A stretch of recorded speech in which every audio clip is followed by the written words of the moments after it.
it's lovely to be here, and thanks very much for having me.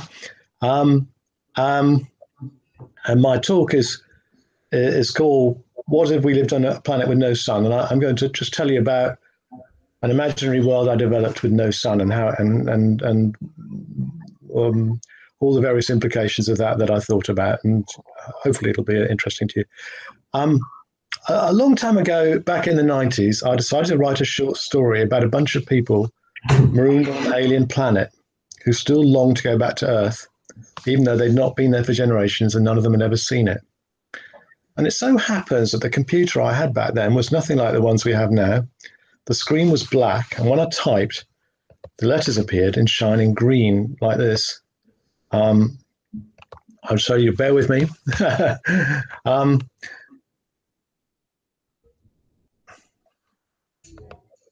like this, you can see that?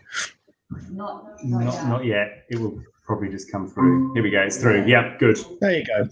So the letters appeared, green letters on a black screen like that, and I'm pretty sure that it was that gave me the idea for this alien planet having no sun. I had the idea.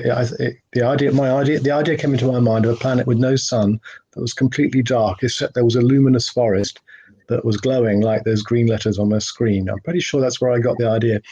And it's funny, you never know where your ideas are going to come from, but I'm pretty sure that was it. And it's been a pretty productive idea for me, as it turns out. Anyway, I figured you really would miss Earth, even after many generations, if you were stuck on a planet with no sun. And so I ran with that idea. And I wrote my story. Actually, I'll show you this is the story as it first appeared in a magazine in the 90s. It was rather a cheesy illustration, I think you'll agree. And it was called The Circle of Stones. But it didn't end there. I was so taken with the idea of my sunless planet, which I called Eden, that I wrote a second short story there sometime later. And then later on, I wrote three whole novels about it. The first of which was called Dark Eden and was published about 9 or 10 years ago. And here they are, my three novels. They're all set on the dark planet Eden. And you can see the cover artist has had a go of imagining it. No one ever quite imagines it the same as any other person. That's not quite how I see it, but there you go.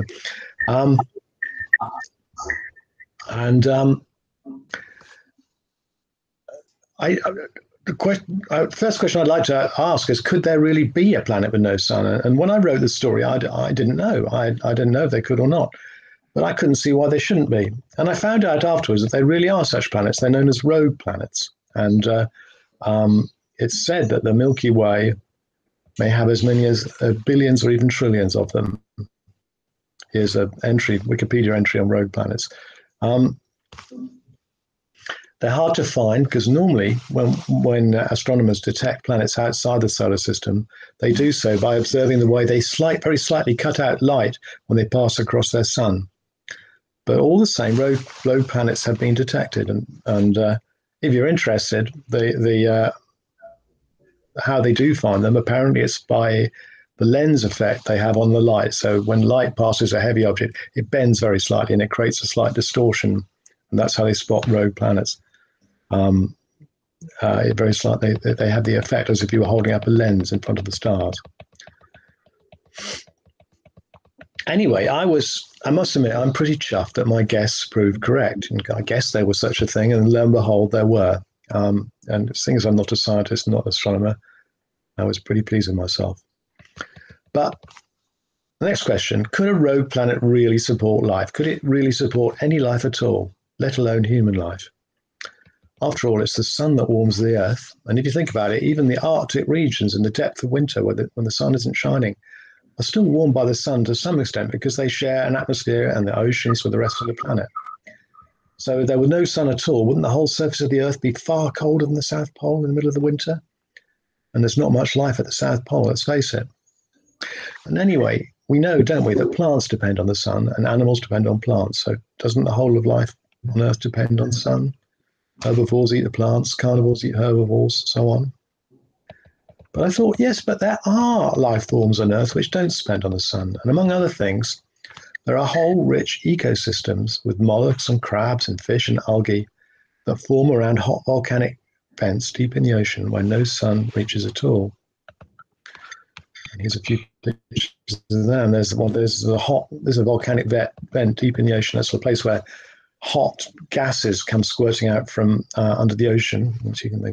And here are some of the creatures that live down there. They have no light down there at all. Absolutely no light at all.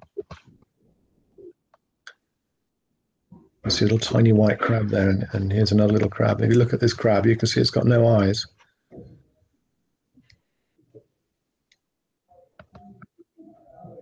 And interestingly, scientists believe that life began in such places, or some scientists believe that life may have begun in such places. In other words, when life started, it wasn't powered by the sun, but by geothermal energy. And that being so, I thought, why shouldn't life begin the same way on a completely sunless planet? Okay, you might think, but even if a sunless planet can evolve life deep in its depths, could it have a warm surface and air warm enough to support human life? Wouldn't the surface be covered in ice?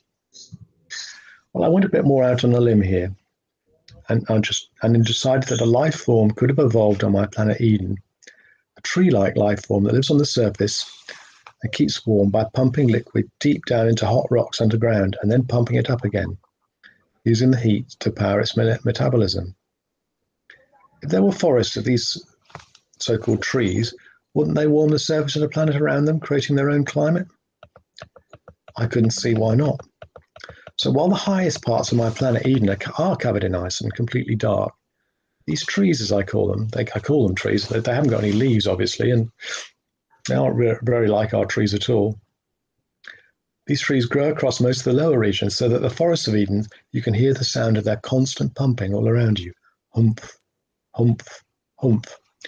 And all those trees humphing away in every direction, each one with a slightly different rhythm, kind of merges together so that the whole forest hums in Eden. So it's a steady hum through the whole forest.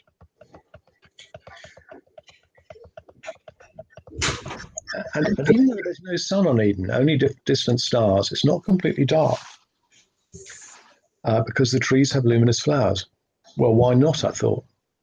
We know that in the deep ocean, where there's no sunlight, many fishes and other creatures, such as squids and jellyfish, have evolved the ability to generate their own light. A couple of slides of that, look.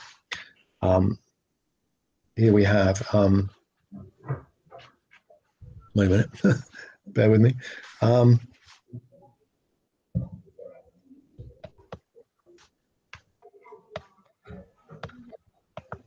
luminous squid, some kind of luminous shrimp. And that doesn't look like an alien creature, I don't know what it is, but of course it's an anglerfish, which uses a luminous fishing rod to attract its prey. So why shouldn't the same thing have happened on Eden? Why shouldn't there be luminous life forms on Eden? And so I decided there would be. The trees have luminous flowers. There are animals on Eden too, and other types of plant-type organism that take the energy from the geothermal trees, just like we get our energy from the solar-powered plants. So the geothermal life form on Eden has the same function that plants do on our world, of being the primary source of energy. Some of the Eden animals have luminous parts as well. There's a kind of animal, for instance, that goes back and forth across the icy mountains, which is called a woolly buck. It has a shining lamp on the back of its head to light its way. It's a kind of shaggy sort of, I suppose it looks a little bit like a yak in a way.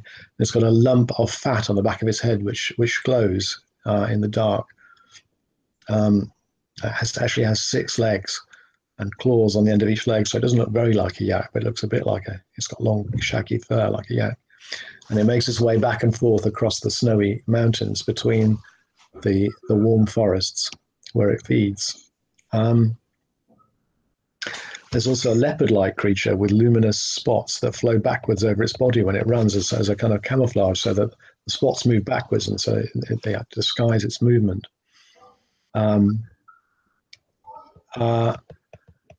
Anyway, when my astronauts stumble on Eden in their damaged spaceship, they find a dimly lit forest that pulses and hums, and is full of strange 6-limbed creatures with big flat eyes.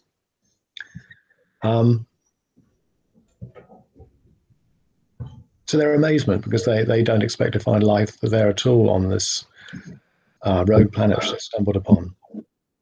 I guess it looks a little bit. Have you ever seen the movie Avatar? It would look a bit like the night scene in Avatar. There it is. Have you seen that movie? Uh, that's a shot from the movie. You can see that is very definitely influenced by undersea creatures as well. Um, um, but of course, on Eden, it's always night. The day never comes.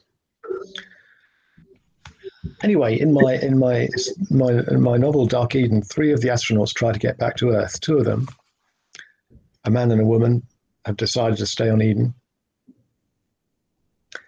and they have kids in due course, and their kids have kids, and still no help comes from Earth. And pretty soon, there's a little community of humans on Eden, living by hunting the Eden animals, by harvesting fruits and seeds which the luminous trees produce.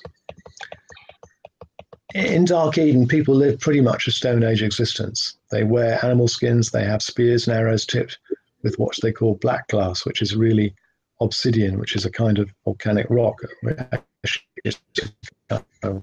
glass, naturally occurring glass.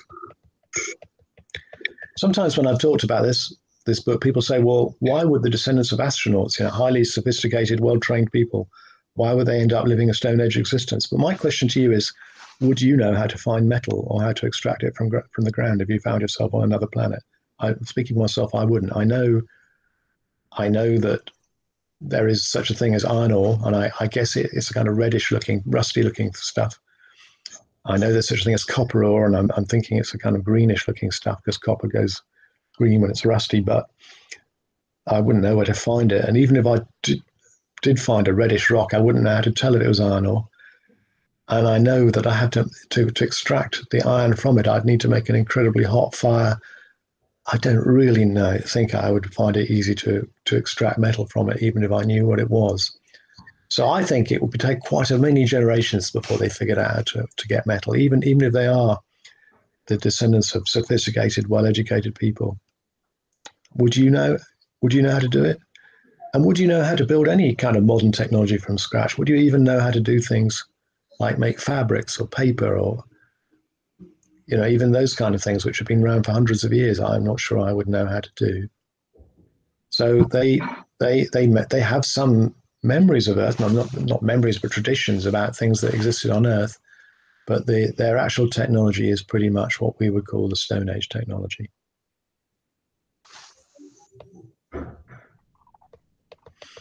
Since there are no days and nights and no years, they count time using the rhythms of their body, I decided.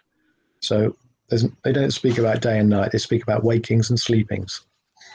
So they might say 3 wakings time will do something, But of course, the difference with that is that they don't necessarily all wake and sleep at the same time, so that one little group of people might wake up and another lot is sleeping and vice versa. Some of the old people count up their wakings and their sleeps, and they declare a new year when they've counted up to 365. But Eden folk also have what they call womb times, which means the time that a baby's in the womb. That's 9 months, obviously. And some young people think they should give up on the idea of years, since on a sunless planet, the concept really has no meaning. As you know, years, the time that it takes a planet to completely go around the sun. So a lot of people even use womb times as a way of counting time, rough way of counting time, because that's something, a rhythm that they're aware of.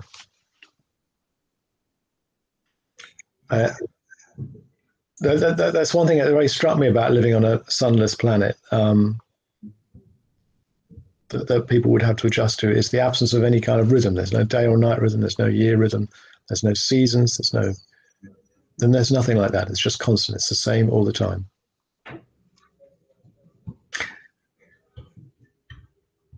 The people who originally landed on Eden spoke English, but the language has changed over time. And the way they speak would sound a bit babyish to us. They often, for example, I wrote my 3 books, I wrote all of them in Eden language. And the people, for example, people on Eden, they don't say something's very big, they say it's big, big, for example, or they don't say, but you get the idea. And I thought that the language had become a little bit babyish, because if you think about it, when the first man and woman lived there, there was a time when there were only two adults and a bunch of little kids. And I've noticed that adults, when they're around little kids, their language does come a bit babyish, and they even talk to each other in slightly babyish language. And I kind of felt it might have stuck if there was no other adults around them to bring them back to a more grown-up way of talking. They also have given names to the Eden animals and trees. Often those names are based on the names of animals on Earth. For example, there are creatures called bats on Eden, but they aren't much like our bats. They can stand on their hind limbs, and they have arms as well as wings. Eden people have also forgotten some words. As they've lived for several generations in a valley surrounded by mountains, they have no use for the word sea, and so they forget the word sea. And this means that when they do finally come across a sea on Eden, they don't have a word for it, and they have to give it a new name, and they call it a whirlpool. A pool the size as big as a world. At the beginning of Dark Eden, the novel Dark Eden, the human community lived around a circle of stones which marked the spot where their ancestors first landed. They tried their best to pass on memories of Earth, and they're still aware that there were such things as planes, electricity, and television. But they understand all these things in a way that's very garbled and mixed up, and Earth has become almost a heaven in their imagination, a place full of light and full of wonders. They remember that people on Earth had machines that could fly through the air, for example, and they remember there was a thing called, what they called it, electricity, that ran through wires, and that you could use to make things happen, but they've slightly forgotten what all those things were. And some young people on Eden are inclined to dismiss all this talk about Earth as little more than superstition. But pretty much everyone believes that their two astronaut ancestors, Angela and Tommy, existed, and they revere them. And Angela in particular has become almost like a saint or a god. People kind of almost pray to her, and they call her Mother Jella. As to what they look like, well, Tommy was a white man from America, while Angela was a black woman from London, so they're what we might call mixed race. Although they would probably be quite fair-skinned, because there's no sunlight, of course, so there's absolutely no effect of sun on their skins. The Eden diet isn't that good for humans, so they aren't the healthiest-looking people you could imagine. They don't know that, of course, because they don't have anyone to compare themselves with. And a lot of them have disabilities resulting from genetic problems. Remember, they're all descended from just two people, which isn't good. Quite a lot have deformed feet, or a form of cleft palate that's known on Eden as bat face. So they're a funny lot of people, rather a funny lost bunch of people, but these are the people I became fascinated with, and I ended up writing 3 books about, telling the story from their point of view. And I found it a lot of fun to kind of work out their world. And the story begins with a bunch of people, one in particular, who were rebelling against all this backward-looking talk about Earth. One more little thing, vitamin D. When I was still writing the book, I gave a talk like this to a bunch of young people about your age in a school in Oldham near Manchester. And a very smart boy pointed out that here on Earth we make most of our vitamin D in our skins using sunlight. I was very cross. Not with him, obviously. I was cross with myself. But I decided that you can also get vitamin D from your diet. So I decided to make sure that there's plenty of vitamin D in the plants of Eden. So that's how I got around that one. But it does go to show that no matter how carefully you think about a world, there's always going to be something you forget. And in a way, it doesn't matter. As long as a story feels convincing and enough to be a good place for a story, that's fine. But it's nice to get as many details right as possible. Anyway, I'll stop now. I've gone on a bit too long anyway, and I'll ask you, have you got any questions you want to ask?